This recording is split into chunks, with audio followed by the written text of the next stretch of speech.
예, 유성용 선생님이 우리에게 들려주는 삶의 네 번째 지혜 또 같이 한번 읽어보도록 하겠습니다. 시작. 싸우다 죽기는 쉬워도 길을 내주는 것은 어렵다.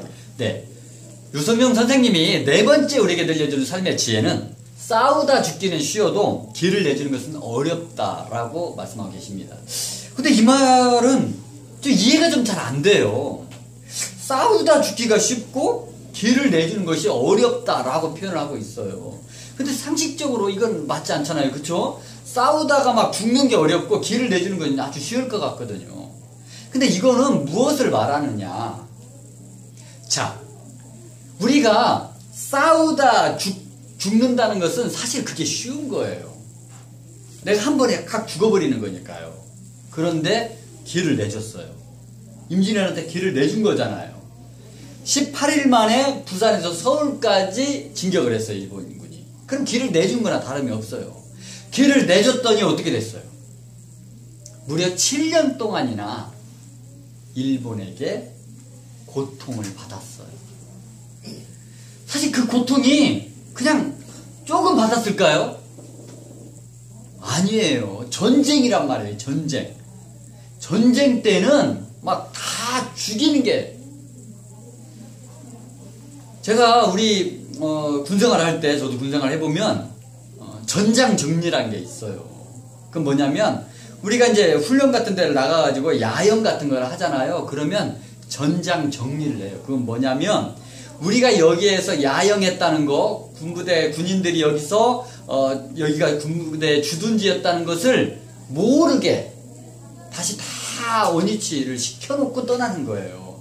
왜냐하면 그게 적에게는 정보가 될 수 있잖아요. 아, 여기 몇 명쯤 와서 몇 명쯤 이렇게 있었구나 하는 걸 알기 때문에 그걸 주둔지, 아니, 전장 정리를 원래 하는 거예요. 근데 이거를 과거 전쟁에는 주둔지 소개라고 이렇게 했었어요. 그건 뭐냐면, 자, 우리가 이제 어느 한 지역을 점령을 했어요. 그리고 점령했다가 이제 거기를 떠나야 되잖아요. 다른 곳으로 가려면. 그럼 만약에 거기 있는 사람들을 다 살려놓으면 어떻게 될까요? 그분들이 정보원이 된다는 거예요. 그래서 이제 저기 왔을 때 묻는 거죠. 여기 얼마나 여기 머물다 갔느냐, 몇 명쯤 왔고 식량은 얼마나 되고 무기는 얼마나 있더냐 하고 물어볼 수 있단 말이에요. 그래서 주둔지 소개라고 해가지고 주둔했던 곳에 모든 동식물을, 사람과를 포함해서 다 죽이고 불태우고 하는 거예요. 증거를 남기지 않기 위해서.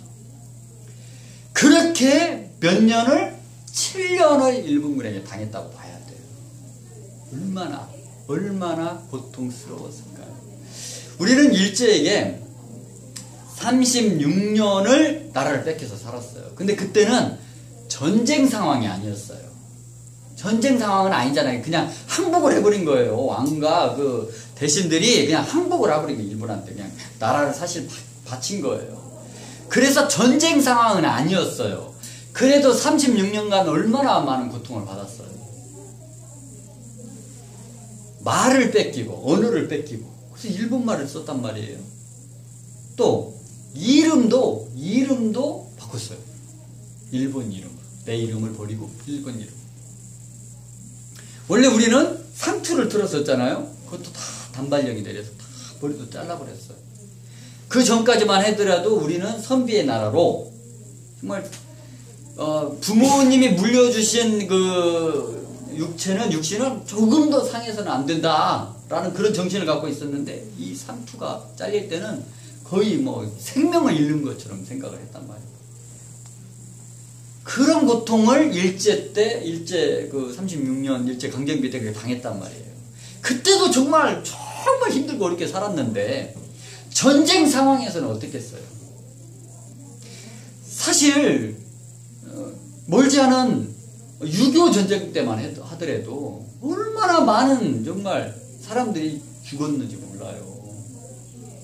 저 북한군에 의해서. 근데 이 북한은 원래 우리랑 같이 한 민족이잖아요.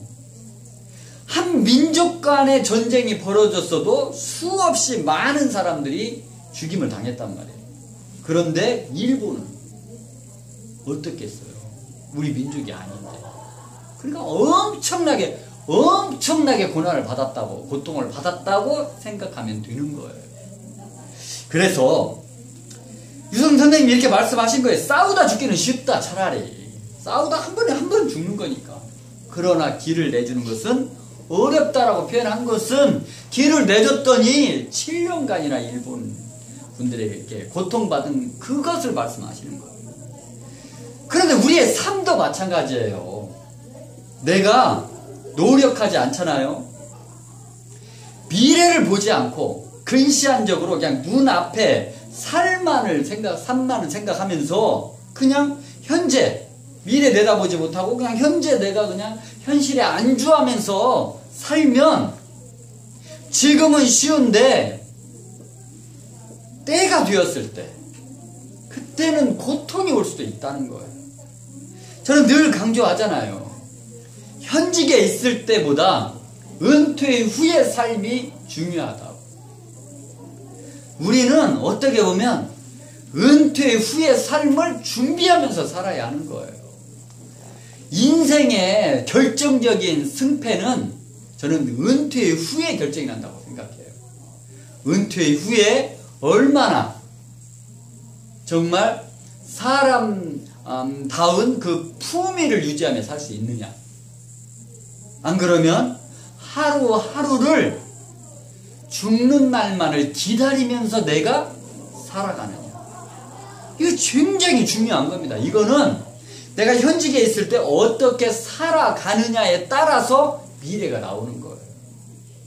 그래서 우리도 이 유성윤 선생님의 말씀을 붙잡고 정말 지금 열심히 살아야 돼요.